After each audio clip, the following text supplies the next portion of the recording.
Morning, y'all. So I'm just coming on here because y'all know I said I'm gonna start when ideas pop in my head. I'm gonna just start recording whatever it is that I'm doing. Y'all gonna get what y'all get because I love y'all and I want to share and I want to make sure I'm becoming more active. I went to grab a pen and paper and I was like, no, let me just pop on here real quick and keep it moving. So I was on TikTok and I was watching. I had just clicked on it. I ain't gonna even lie to y'all. I won't watch a whole lot because I've been in meetings this morning, and getting prepared and ready to go into another one. But I know y'all be like, "How she in a meeting looking like that?" Because it was audio. But y'all, the video was talking about, it was a guy, and I wish I had his name so I could give him credit for himself, and maybe if I go back over there it ain't moved so I can tag it or mention it. But the guy was saying everybody talks about at the beginning of a year how people are always cutting people off, but nobody talks about the grief that comes with it. And it made me immediately be like, yes, that's true, right? There is grief in becoming a new version of you. And I think that a lot of people don't have these conversations where people stay in the position that they're in even though it's detrimental to them and it seems like it's not the best for them because they don't want to lose the people that they have had around them all this time. And for myself in that experience, you want to bring everybody with you when you're moving to your next levels and you're trying to become a better version of you. You want to hold all your friends hands and you want to bring them with you and you want to love on them and say, hey, let's do it together. And I've realized that you can't do that because everybody is not meant to go where you're meant to go.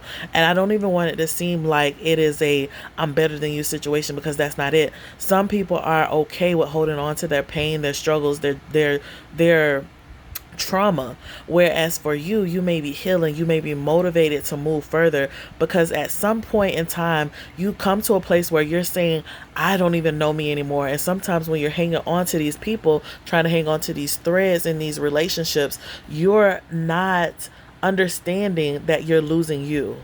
And sometimes it's because you've been trained to lose you along the way your whole life, right? So, and people, I talk about this the most because I want people to understand that you have to find you. This life journey is all about you and becoming the best version of yourself.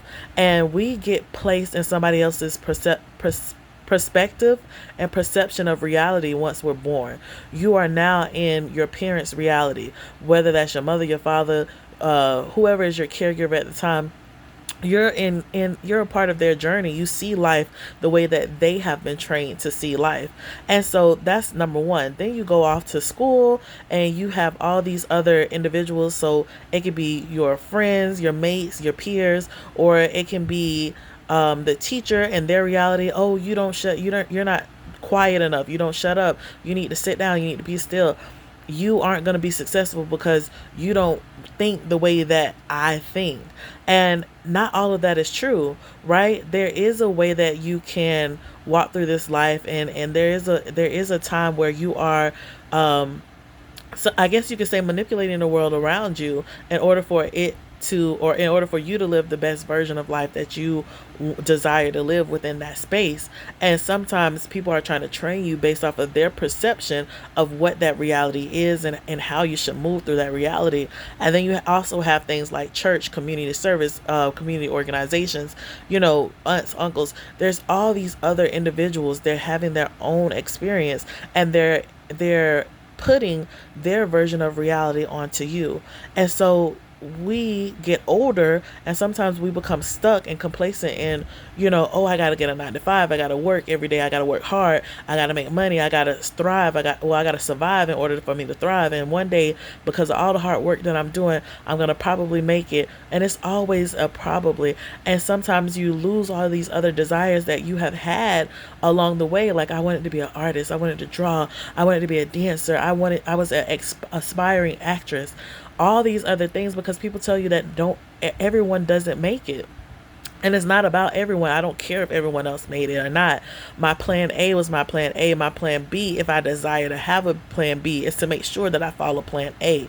Because plan A is what I've been sent here to do and to live and to thrive in. And that's what makes me happy and satisfied. And this life that I'm creating. And I'm so joyous about it.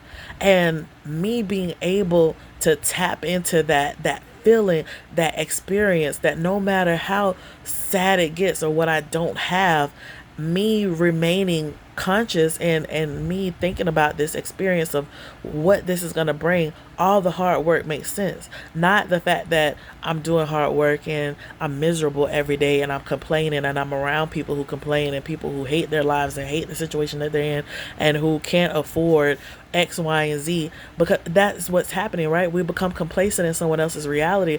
And at some point, you have to take a step back, figure out who you are, what you want, and go for it. Put focus and energy in that particular thing, whether it is one or two things, but they tell you where your focus is, that's where the energy flows. And if you're able to focus on that one particular thing, which is you're able to grow in such a beautiful way. You're able to experience life in a different way. Even myself, in becoming a teacher, people told me I should be a teacher my whole life, and of course I ran from it.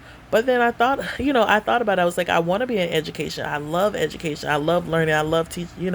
I love the experience. But teaching the way that society has said that it should be, or how I have to manipulate in this grand scheme of things, that's not how I want to do it.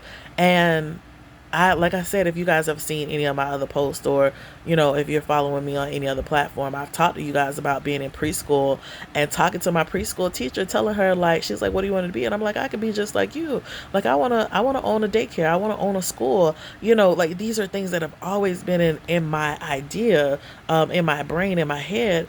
But of course, people tell you, like, you have to go through and create something like X, Y, and Z. And then most recently, I've realized for myself that, I love working with children. I do. I love the preschool aspect because I've done that. I've done, some hands-on with elementary, middle school, high school. I've done all these things.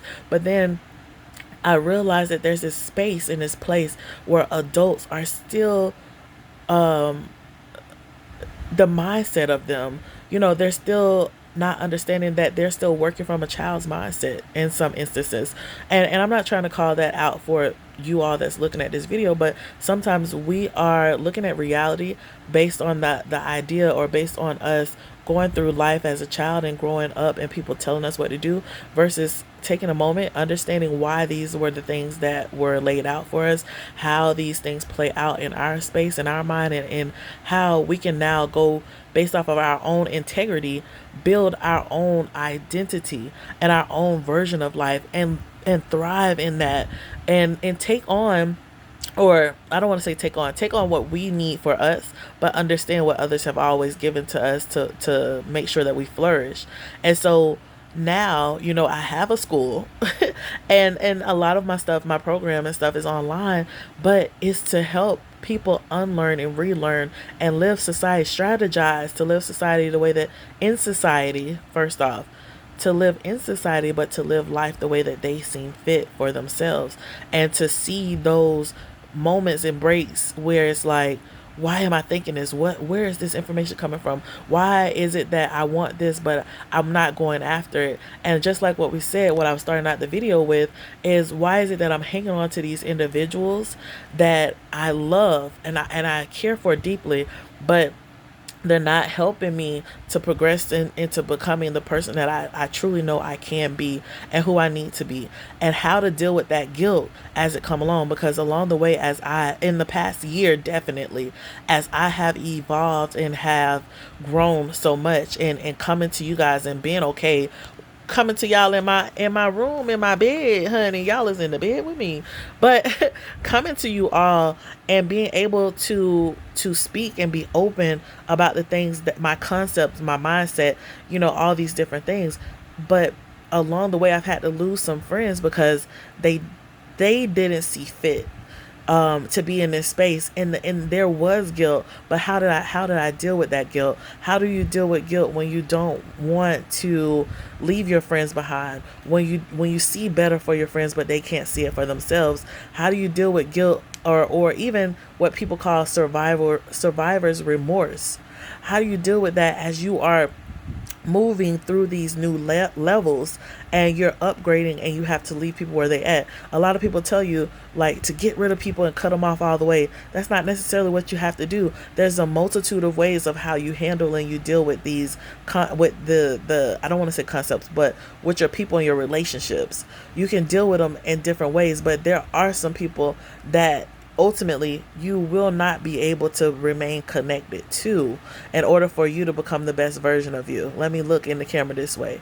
There are some people that you will not be able to remain connected to in order for you to become the best version of you.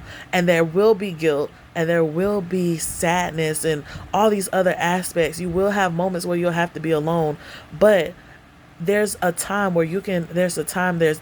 that you could do where you can plan out and strategize how you're going to get through those things, and be able to build a community where you can stick through with your plan so that you can become the best version of you. If y'all don't know, I have my community, my girls, and y'all will find them on here, because we are we are building, and it is becoming so beautiful. But Black Coffee, Honey, and Grits is my community. That is my ladies, my friends, my sisters, who are striving to get to the next level, who we are empowering each other to become the best version of each other. We're no longer just trying to survive, but we're trying to thrive in this thing that we call life.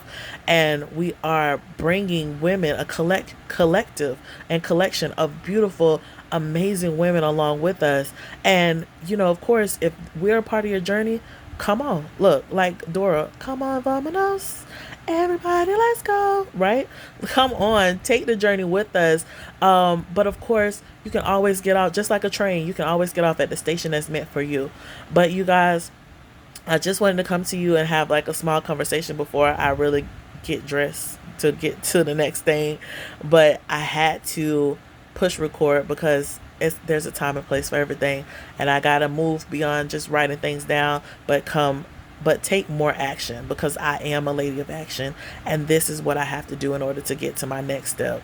So I am so excited that you guys are here. Like, subscribe, follow, share, everything that you need to do, because we are going to the next level. And if you're watching this, you're in alignment with me. In order for you to get to your next level, we're going to do it together. We're going to strategize together. And I love you.